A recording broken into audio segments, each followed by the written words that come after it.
Hey, hello everyone, welcome back to our YouTube channel again. This is the 60th day of my 60 days challenge that I shoot for you. And before starting the video, let me introduce with me. Hi, I'm Shurabhi, the WPP aspirant of 2024. And after watching this video, you find some tips and tricks. So without any delay, now let's get started. তো আজকে হচ্ছে 60 days challenge ভিডিওর শেষ দিন। তো শুরু করার দিনে কোনো দিনও ভাবিনি যেদিন শুরু করি যে আমার ফ্যামিলিতে আমার ইউটিউব স্টুডিওতে বা ইউটিউব চ্যানেলে 700 জনেরও বেশি মেম্বার হবে কখনো। তো আমি বলি কি উদ্দেশ্য নিয়ে অ্যাকচুয়ালি আমি শুরু করেছিলাম। তো যে সময়টাতে কোনো রিক্রুটমেন্ট নেই, এক্সাম নেই, কিছু নেই, তো সেরকম একটা মন্দার বাজারে আমি এই উদ্যোগ নিয়ে শুরু করেছিলাম চ্যানেলটা, যে যাতে পড়াশুনো করতে পারি, নিজে পড়াশুনো করতে পারি। তো চ্যানেল তো আগে মানে ইউটিউব সাজেস্ট করে, যারা ভিডিওগুলো দেখে তাদের কাছে যায়। তো আমি কোনো দিনও ভাবিনি যে এত মানুষের কাছে আমার ভিডিও পৌঁছাবে।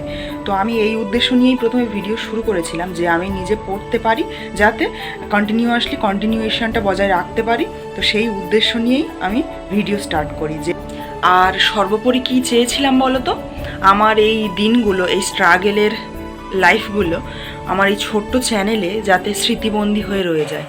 কারণ ছোটোবেলা থেকে তো মা বাবার সাথে এক ছাদের তলায় থাকার সুযোগ হয়নি, আর ফ্যামিলির কোনো অনুষ্ঠানও ঠিকভাবে থাকা হয়নি, কারণ হয়নি কখনো সেইভাবে অনুষ্ঠান কখনো।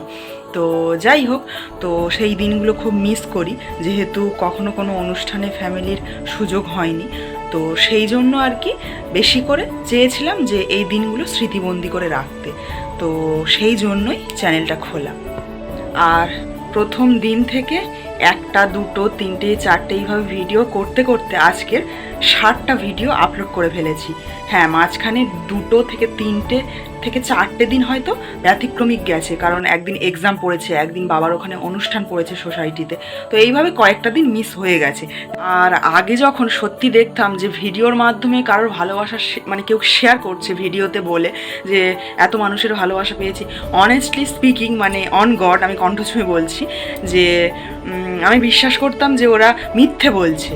তো কী কারণে এটা বলছি, কারণ আমি একজন খুব প্র্যাকটিক্যাল মানুষ, মানে চট করে কোনো জিনিস বিশ্বাস করি না, করতে চাই না। তো যতক্ষণ না জিনিসটা আমি আর কি যাচাই করে দেখতে পাচ্ছি। তো এখন সত্যি বলছি যে আমার এটা মনে হয়, আমি মানিও যে ভিডিওর মাধ্যমে ভার্চুয়ালিও কারো ভালোবাসা অর্জন করা যায়।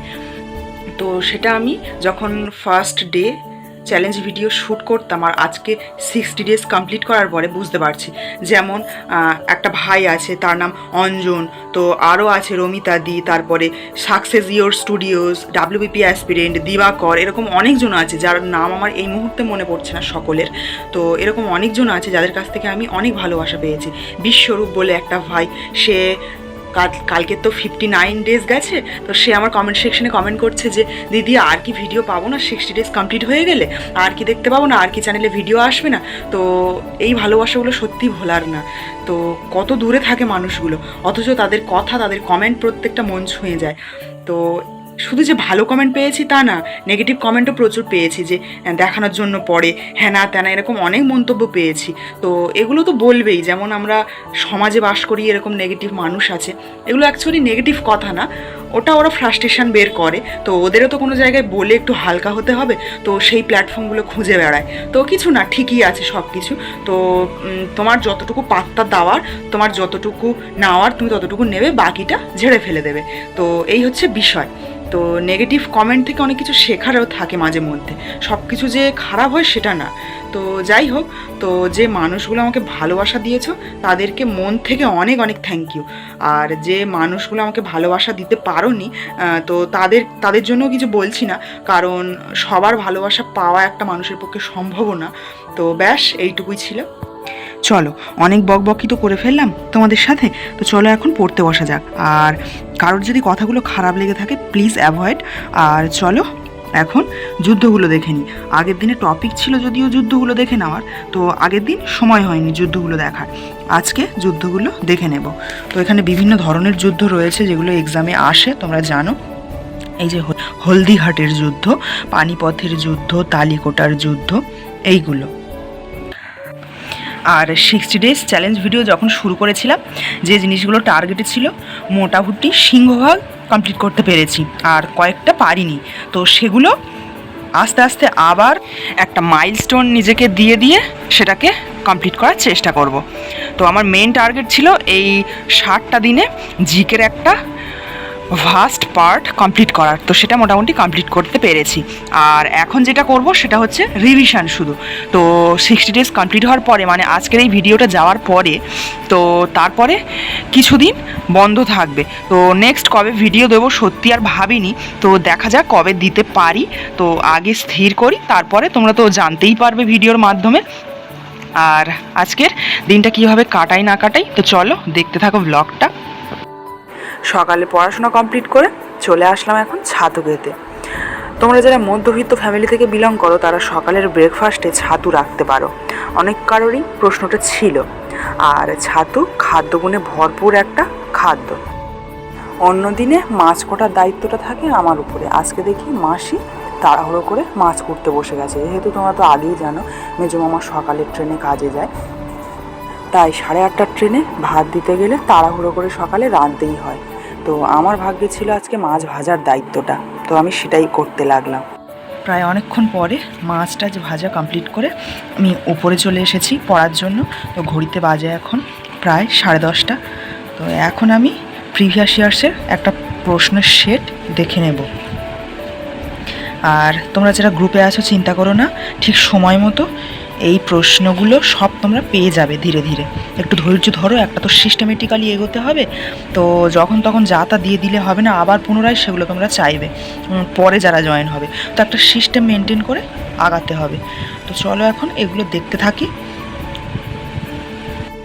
এরপরে দুপুরের খাওয়া দাওয়া কমপ্লিট করে পেটের পরিমাণটাকে আরও হাফ কমাতে খেয়ে নিচ্ছি বাড়িতে পাতা টক দই।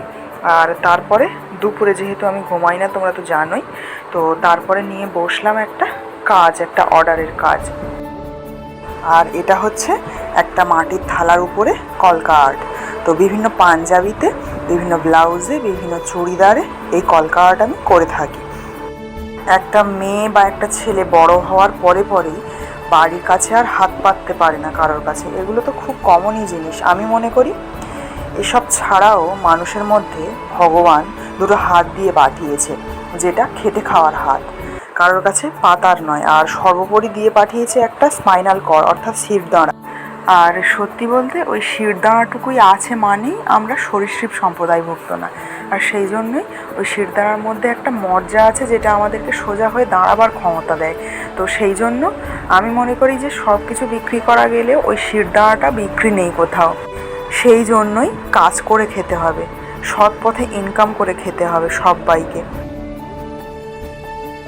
তো আজকে 60 ডেজ চ্যালেঞ্জ ভিডিও কমপ্লিট করলাম, আর তোমাদের সাথে এই 60টা দিন কাটালাম, কি কি করেছি শেয়ার করেছি, আর যতটা পেরেছি সবাইকে সাহায্য করার চেষ্টা করেছি আমার আয়ত্তের মধ্যে যতটুকু ছিল। আর এরপরে কবে ভিডিও আসবে না আসবে তোমরা তো ভিডিওতে দেখতেই পাবে। তো চলো দেখা হচ্ছে আবার নেক্সট ব্লগে। ততক্ষণের জন্য সবাই খুব ভালো থেকো, সুস্থ থেকো, টাটা।